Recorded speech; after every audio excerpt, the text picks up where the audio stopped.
कहते हैं कि इंसान के जीवन में जो उसका सोच होता है वो क्या करता है, उसको उसके नेचर को बदलता है। अगर किसी व्यक्ति का सोच अच्छा है तो उसका नेचर भी बेस्ट होगा, और जिस व्यक्ति का सोच गलत होता है उसका नेचर भी गलत होता है। यह मेरा मानना है। मेरे प्रिय भाई बहनों, आपको इस वीडियो में एक मैसेज लेकर आया हूं कि इंसान के जीवन में परमेश्वर को धन्यवाद क्यों करना चाहिए। बाइबल इस बात को क्या सिखाती है, यानी भजन संगीता दाऊद इस बात को कह रहा है। हम लोग एक वचन पढ़ेंगे, 103 अध्याय का हम लोग देखेंगे। 2 पद में लिखा है कि हे मेरे मन, यहोवा को धन्य कह और उसके किसी उपकार को न भूलना। आमीन। यानी इस बात को दाऊद बता रहा है, क्या कह रहा है कि हे मेरे मन, यहोवा को धन्य कह, यानी परमेश्वर को हमको धन्यवाद करना है। क्यों करना है? क्योंकि हमारे पर परमेश्वर ने क्या किया है, उपकार। यानी हमारे लिए वो बहुत अपने शरीर पे, अपने जीवन में वो क्या किया, कष्ट उठाया। सिर्फ किसके लिए? हम लोगों के लिए। क्योंकि वो तो एक प्रभु था, उसके जीवन में किसी चीज का कमी नहीं था।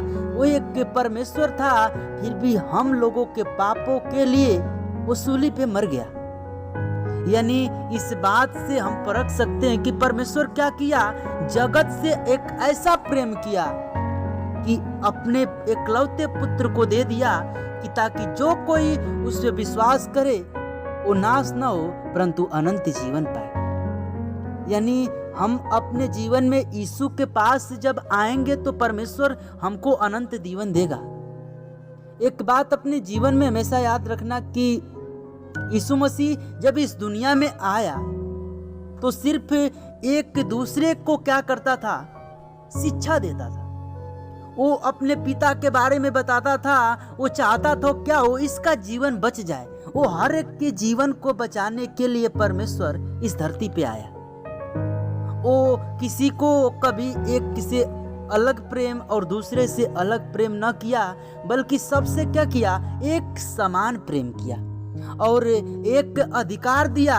वो अधिकार क्या दिया कि तुम क्या करो कि मेरे सुसमाचार को सुनाओ, और जो कोई विश्वास करे उसे पिता पुत्र पवित्र आत्मा के नाम से क्या दो, बपतिस्मा दो। लेकिन मैं एक बात इस वीडियो में बोलना चाहता हूं कि पानी जो है वो पवित्र है, हमको पवित्र करती है। हम पानी से अपने आप को, जब हम बहुत गंदे होते हैं तो पानी से धोकर क्या होते हैं, पवित्र होते हैं। लेकिन परमेश्वर ने पानी से ही क्या किया, अनंत जीवन दिया। उसने कहा कि पानी में हम लोग को क्या लेना है, बपतिस्मा लेना है। वो पानी से ही परमेश्वर हमको उठा लेगा। मेरे प्रिय भाई बहनों, आज के इस मैसेज को मैं आप लोगों के बीच में बताना चाहता हूं कि यीशु मसीह हम लोगों के लिए जो बातें अपने बाइबल में बताया वो सत्य बताया। उसने कहा कि तुम बपतिस्मा लो, तुम अपने जीवन में क्या रहोगे, अनंत जीवन पाओगे। जो बपतिस्मा लेता है परमेश्वर उसको अनंत जीवन देता है। लेकिन उसके जीवन में एक चीज होना चाहिए, शुद्ध विवेक।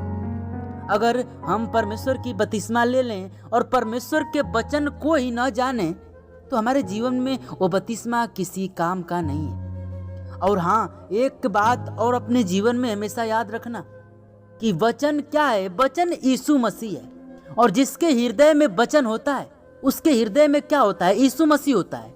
और जिसके हृदय में वचन नहीं होता उसके हृदय में यीशु मसीह नहीं होता।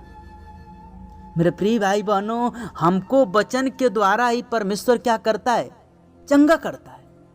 तो हमको अपने जीवन में परमेश्वर के वचन को याद रखना है। और आप को जीवन में किसी भी चीज का अगर प्रॉब्लम हो तो कमेंट्स में आप लिख सकते हैं, मैं इस पे आपको एक वीडियो बनाकर दे दूंगा, क्योंकि मेरा काम ही है परमेश्वर के काम को करना। मेरे प्रिय भाई बहनों, बहुत सारे लोग इस दुनिया में परमेश्वर में चले, फिर क्या हुए, परमेश्वर से दूर हो गए। क्यों दूर हो गए? क्योंकि वो अपने जीवन में परमेश्वर के व्यवस्था पर नहीं चल पाए। वो परमेश्वर के आज्ञा को तोड़े। तो हमको अपने जीवन में परमेश्वर की आज्ञा को न तोड़ना है। हमको परमेश्वर के वचन को अपने हृदय में रखना है। मैं ज़्यादा कुछ नहीं बोलूँगा, लेकिन जाते जाते एक बात कहूँगा कि अगर आप चैनल पर नए हैं तो चैनल को सब्सक्राइब जरूर करना, ऐसा ही वीडियो देखना चाहते हो तो। यानी मिलते हैं नेक्स्ट वीडियो में, तब तक सबको जय मसीह की, प्रीज द लॉर्ड, आमीन।